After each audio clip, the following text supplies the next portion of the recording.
A warm welcome to all our viewers. I'm your host Pratiksha Mishra and you're watching another episode of South Asia Focus. Let's begin the show.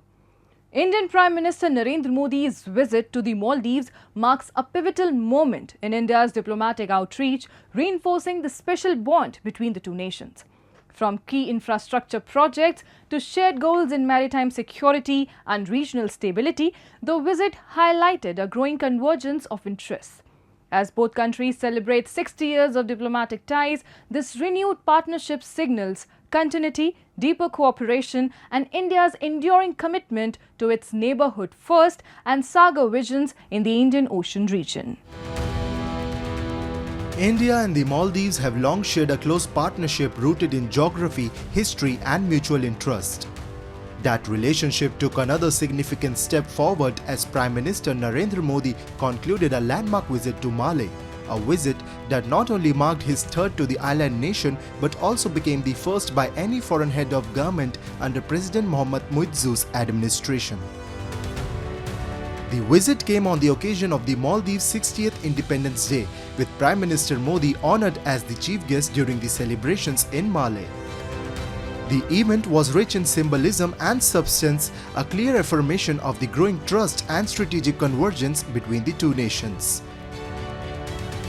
During their latest meeting, Prime Minister Modi and President Muizzu reviewed the progress made under this framework, reaffirming their shared commitment to strengthening cooperation in defense, maritime security, economic development, and cultural and people-to-people ties.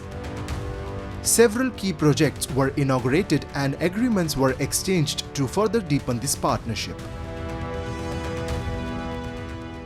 इस साल भारत और मालदीव अपने राजनयिक संबंधों के भी 60 साल मना रहे हैं, परंतु हमारे संबंधों की जड़ें इतिहास से भी पुरानी हैं और समुद्र जितनी गहरी है। मालदीव भारत की नेबरहुड फर्स्ट पॉलिसी और महासागर विजन दोनों में एक अहम स्थान रखता है। India's continued assistance to the Maldives through the export of essential commodities is a key facet of our bilateral cooperation under the long-standing trade agreement. Geographically situated just 70 nautical miles from India's Minicoy Island, the Maldives holds critical importance in the Indian Ocean region.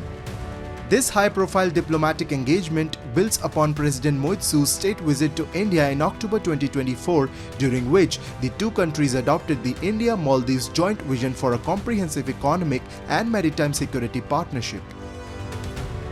Prime Minister Modi's visit underscored India's ongoing commitment to maritime stability and regional connectivity under its Neighbourhood First and Sagar security and growth for all in the region policies. The decisions also focused on bolstering cooperation in maritime domain awareness, counter-terrorism and disaster preparedness.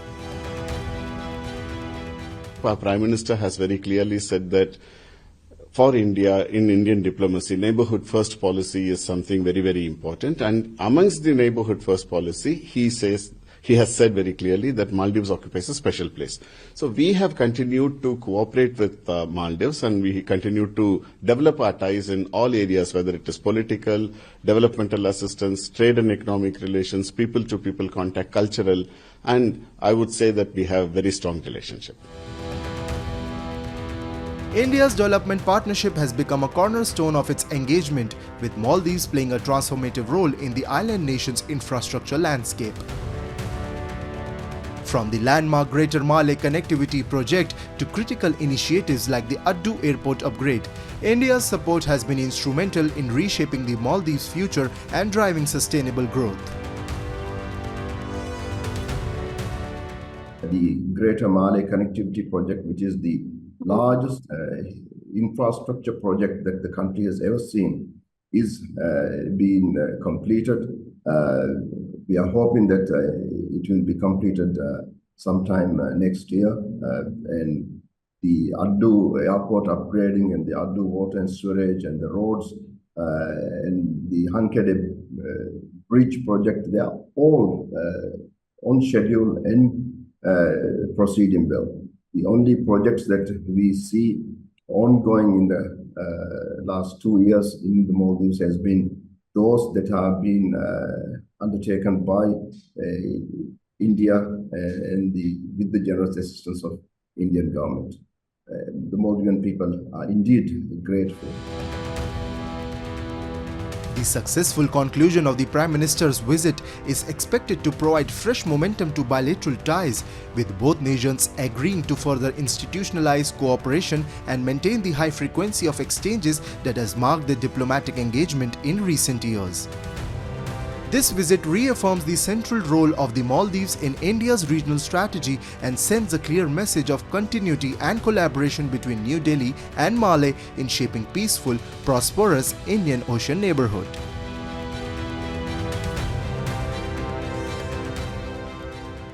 Shocking visuals emerging from Pakistan-occupied Jammu and Kashmir expose yet another chapter of Islamabad's indifference.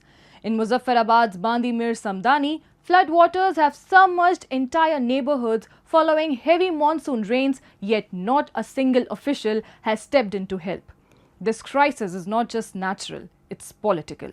It highlights decades of exploitation, systemic neglect, and colonial-style governance by Pakistan. Take a look.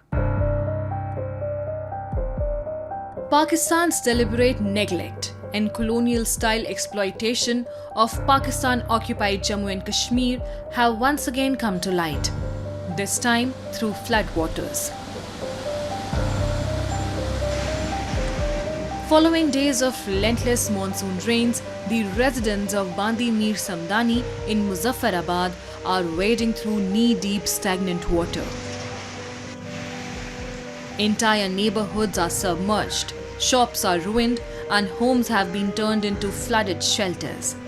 But while the people suffer, the authorities remain invisible. सड़क बनी है और ये पानी के जो रवायती रास्ते थे, जिन रास्तों से बारिश का पानी दरिया में जाता था, वो रास्ते बंद हो गए। उस वक्त ये कल्वर्ट जितने भी इस रोड पे थे वो बंद कर दिए गए। और उसके बाद ये है कि हुकूमत से ये मुतालबा है कि इस जो ये पानी है जो सड़क में आता है, बरसाती पानी सारा, इसके लिए बाकायदा ज़मीन अवार्ड करके 2-3 जगह से, या जब तक ये मसला हल नहीं करती हुकूमत और पानी के लिए कोई भी जो है ड्रेन बना के इसको दरिया तक नहीं पहुंचाती, ये मसला आगे लोगों के घरों में पानी जाता है, लोगों को तकलीफ होती है। Despite the severity of the crisis, Pakistani officials, both civil and military, have failed to act. There is no relief, no drainage machinery, and no one in power even acknowledging the suffering of the region's residents. तमाम VIP लोग इधर से गुजर रहे हैं, उनको नहीं पता यार ये लोग किस हालात में ज़िंदगी बसर कर रहे हैं। नीचे से जाके देखें लोग, मेरा ख्याल 5-5 फुट उनके घरों के अंदर पानी है। ये जो मुतलके हमारे एमएलए साहब भी हैं, अपोजिशन लीडर साहब भी हैं, आज तक उन्होंने आके ये नहीं कहा यार ये इधर के लोग ये क्या कर रहे हैं, क्या नहीं कर रहे। This is not an isolated failure. It's part of a long pattern of systemic discrimination and exploitation. Pakistan has always treated POJK as a buffer zone and a propaganda tool. Locals say the region is effectively abandoned. No infrastructure is built. No disaster preparedness plans are in place. And when tragedy strikes, as it often does, the administration disappears. Decades of empty promises from Islamabad have created a deep sense of betrayal and alienation among POJK's residents. Worse still, those who dare speak out are often harassed, silenced, or labelled anti-state general. Time now for Asia This Week, the stories from across the continent. To promote regional revitalization, Shiga Prefecture aims to strengthen its overseas relationships with Hiyoshi Ecological Services contributing to this policy. Japanese prefectures are focusing on enhancing ties with Asian countries and India to accelerate regional revitalization. In Shiga Prefecture, Governor Taizo Mikazuki is taking the lead in building these international connections. Governor Mikazuki visited Hiyoshi Ecological Services to learn about its business and its guiding policy, no borders when it comes to environmental issues. He received an explanation of the laboratory work, including water quality analysis, dioxin and asbestos testing, food safety analysis, and the detection of harmful elements. These laboratories represent the core of Hiyoshi's ecological services. Another key purpose of the governor's visit was to meet with Indian internship students. 2 Indian postgraduate students are currently training at Hiyoshi Ecological Services. Since 1988, Hiyoshi has accepted more than 1,000 foreign interns and trainees. After returning to their home countries, they form a vast human network. Governor Mikazuki is strengthening international relations through collaboration with Hiyoshi's overseas network. Iran's Supreme Leader Ayatollah Ali Khamenei recently said that Western demands over Tehran's nuclear program are an excuse to confront the Islamic Republic. Khamenei made the statement a day after US President Donald Trump warned about renewed strikes if Iran restarts nuclear work. Trump issued the threat on July 28 as he held talks with British Prime Minister Keir Starmer at his Turnberry Golf Resort on the western coast of Scotland. South Korea's new foreign minister Cho Hyun met his Japanese counterpart Takeshi Iwaya in Tokyo on July 29 in his first official trip abroad since taking up the post earlier this month. Both ministers expressed hope that Japan and South Korea would continue to develop a closer relationship, with Cho mooting the return of the so-called shuttle diplomacy between the two countries. From student-led startups to women-led ventures, India's southern city of Hyderabad is fast emerging as a powerhouse of innovation. With a network of cutting-edge incubators, the city offers a vibrant ecosystem where young entrepreneurs gain access to mentorship, funding, and hands-on experience in solving real-world problems. As Hyderabad evolves from its legacy as the city of pearls into a thriving startup hub, it's not just fostering ideas, it's shaping the next generation of change makers, redefining India's innovation story. Taseed Mustafa, a 20-year-old student from Osmania University, is the co-founder of Plantify.app, a startup promoting sustainable urban living through plant-integrated indoor products. He is part of Adventure Park, a student-focused incubator helping young innovators turn ideas into ventures. From health and wellness to autism, students here are addressing real-world challenges with tech-driven solutions. This growing community of change makers is redefining Hyderabad's identity, from the city of pearls to a thriving hub of innovation and entrepreneurship. I am affiliated with the Adventure Park. It's a kind of student-focused startup incubator wherein they train the students how actually the real-world problems are there and how we could solve. Adventure Park have tried the students to give the ecosystem like the same culture which IITs and the Tier 1 colleges are there. So they have tried their best. They have tried their level best so that we could compete with the students who are actually there in the market. From young innovators like Taseed to cutting-edge breakthroughs in IT, Hyderabad is witnessing an unprecedented startup boom. New ventures are rapidly transforming the city's entrepreneurial landscape. Hi-Tech City, a futuristic tech hub, buzzes with energy, where it often feels like everyone's building the next big thing. Powered by world-class infrastructure, skilled talent, and a strong government support, Hyderabad has become a magnet for startups nationwide. At the center of this ecosystem is T-Hub, India's largest innovation hub. It offers mentorship, funding access, and a vibrant network of founders and investors. For first-time entrepreneurs, T-Hub is both a guide and a launchpad. Mad Scientist is an AI social network for tech professionals. It helps everyone to stay ahead in the technology. And our association with T-Hub has happened with the Rubrics program, and they have helped us with connecting with the right mentors, and also connecting with the right industry experts. And not just that, they helped us with building the prototype level to MVP level, and helped us to launch in the market. What we do is we teach 21st century skilling to poor students who otherwise can't access technology. Like we teach coding without computers, we teach AI, and most recently we teach social emotional skills. We also teach coding, AI and these skills to the visually challenged as well. We've been associated with T-Hub for quite some time now. We were fortunate enough to be a part of their market readiness program and their investor readiness program. More so, our product is also displayed in T-Hub's Experience Center. Fueled by T-Hub's mentorship and collaborative energy, a new wave of entrepreneurs in Hyderabad is crafting game-changing solutions across finance, education, health, and sustainability. It's not just student-led or tech-driven startups powering Hyderabad's momentum. Innovation here is also fueled by inclusivity.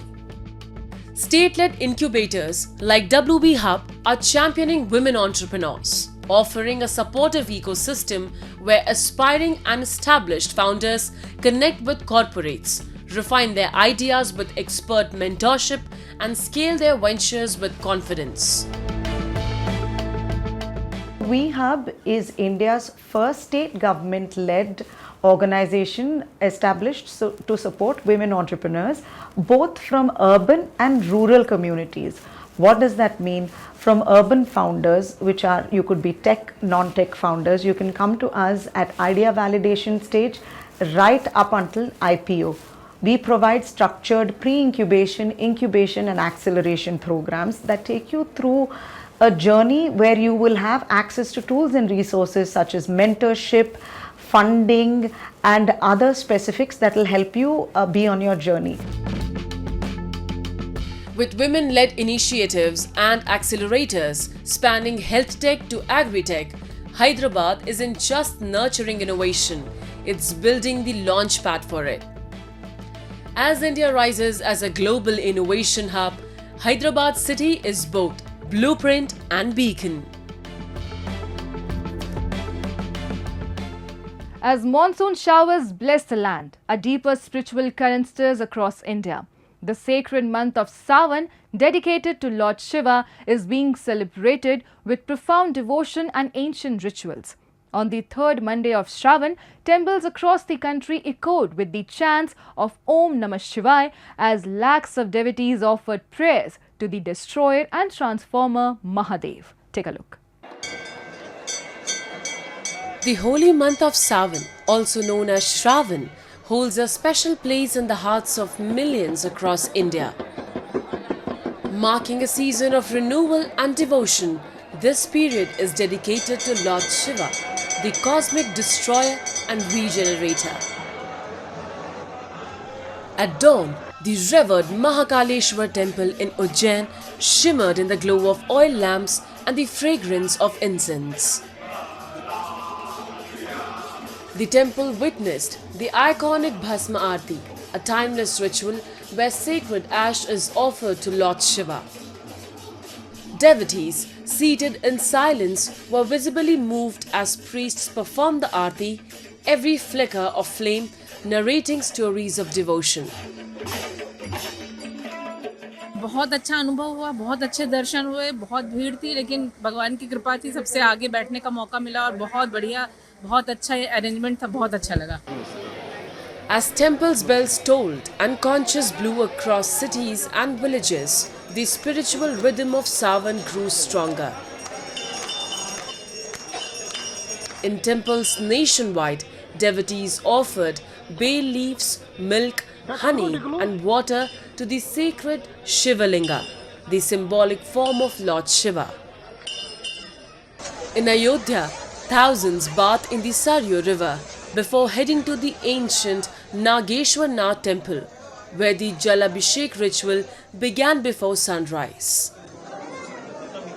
सवेरे 3 बजे मंदिर में जलाभिषेक शुरू हो गया हमारे श्रीमान जी और अभी तक जलाभिषेक चल रहा है और लाखों की संख्या में श्रद्धालु भोलेनाथ को जलाभिषेक कर रहे हैं. Further north, at Daksheshwar Mahadev temple in Haridwar, serpentine queues formed early in the morning. Devotees performed Dugdhabhishek and Jalabhishek, with each drop symbolizing heartfelt prayers. In Gujarat's Rajkot, the Dhareshwar Mahadev temple, a shrine wrapped in centuries of legend, welcomed devotees from across the region.